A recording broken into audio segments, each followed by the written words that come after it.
You're watching Idaho's News Channel 7. This is the news at 10. And we begin the news at 10 with developing news out of Wilder, where nearly 200 federal, state, and local law enforcement officers carried out a federal search warrant at La Catedral Horse Arena. Welcome to the news at 10. I'm Morgan Romero. We have team coverage for you this evening. Abby Wilt and Gabriela Lopez have been in Wilder all afternoon and throughout the evening. They join us live from the arena tonight. But first, we're going to give you some background. Today's raid, led by the FBI, is the result of an investigation that has been building for months. According to a federal criminal complaint, it all started in February when agents got a tip about illegal gambling tied to horse races at the arena. A man named Ivan Tellez owns the facility. Court documents show Samuel Bejarano regularly posted about the gambling operation on Facebook, including a June 25th post showing a betting sheet filled with names and large wagers. In late August, an undercover agent went to a horse race at the arena and said they witnessed betting couriers with backpacks full of cash. According to the complaint, financial records show thousands of dollars in bets processed through apps like Venmo, Zelle, and Cash App. Fast forward to September, just last month, a judge signed a warrant, and investigators allegedly uncovered messages where Bejarano openly accepted bets on future races. On October 15th, federal prosecutors filed charges. And today, at 1:15 p.m., Tellez, the alleged ringleader, was arrested. The raid coincided with a public horse race with many people and families in attendance, which now brings us back out to our team in Wilder. Abby, walk us through what unfolded out there earlier with law enforcement as well as those spectators that were there. Morgan, you're right. So Tellez, alongside 3 others, were taken into custody today, and several others were detained. We're told more than 50 people were detained today out here in Wilder. Now, it is not confirmed if they were involved in the gambling or if they were just spectators of the horse race. That's as of right now. We do know, again, more than 50 people were detained in the midst of the search warrant. You're seeing some of the video of them getting detained now.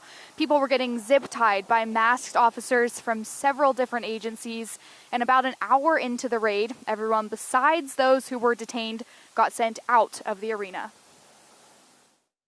Got picked up. Who are detained in there? Again, they're minors. They're little boys. They're just here to ride their horses, doing what they do, what's for fun. Detainees went through processing on site where they showed if they had documentation. Suhei Teo was detained alongside her cousin, uncle, and younger siblings. You put your belongings into a clear pouch, like your phone, money, everything. No, there were zip ties. You were fully zip tied until your wrist couldn't move anymore. Teo was then released after she showed documentation, and according to ACLU, people who showed documentation were released. People who could not show documentation on site were sent to Boise or Mountain Home for further processing.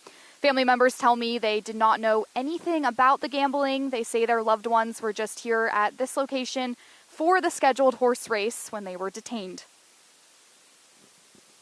Honestly, I'm just waiting to see if they're truly going to let the people that have proper documentation go, and who they're going to detain or not, because my mom is all 100% legal. She has no reason to be detained. She's not a criminal.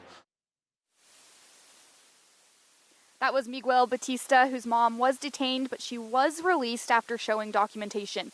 Now, to be clear here, this was an FBI operation following a search warrant into Tellez, the owner of this horse arena. Now, we still do not know an exact number of how many people were detained. That includes how many were released or how many are still detained. Now, there is a media update that's going to happen tomorrow at 1 p.m. at the Canyon County Administrative Building. We'll hopefully have more information after that. We will be there providing you live coverage. And I want to bring in Gabriela Lopez now. Gabriela, I know that there are still a lot of family members that we spoke to today. They do not know where their loved ones are as of tonight. They do not know if they're in Boise, if they're Mountain Home, and they do not know where in those cities they are. Is that correct? Yes, that is correct, Abby. And to understand more of what's going to happen in the next couple of days, there was a confidential meeting tonight.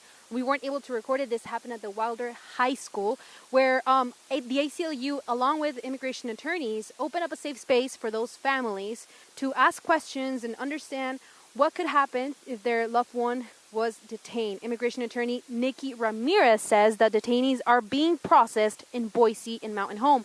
But right now, there's no exact location on where they're being held. Keep in mind, there is no ICE detention center in Idaho. Ramirez also mentioned she's seen some undocumented people released. At the meeting, the future of the detainees with criminal record wasn't discussed, but Ramirez mentioned that for any detainees who are transferred to ICE detention centers, these locations could be in Seattle, Las Vegas, New Mexico, or anywhere in the country. During the meeting, one witness shared that her mom FaceTimed her as the raid was happening, saying she saw about 107 people taken to Boise in white vans. She also says she's been tracking her mom's location, which shows Boise, but the signal keeps dropping. For now, the ACLU and immigration attorneys are asking any witnesses with video from the beginning of this raid to share it with them.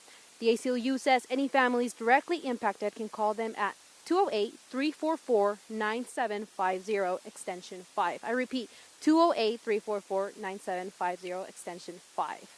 That line will take you to a voicemail, but make sure to leave your name, phone number, and the town you're calling from. Again, this service will be available in English and Spanish.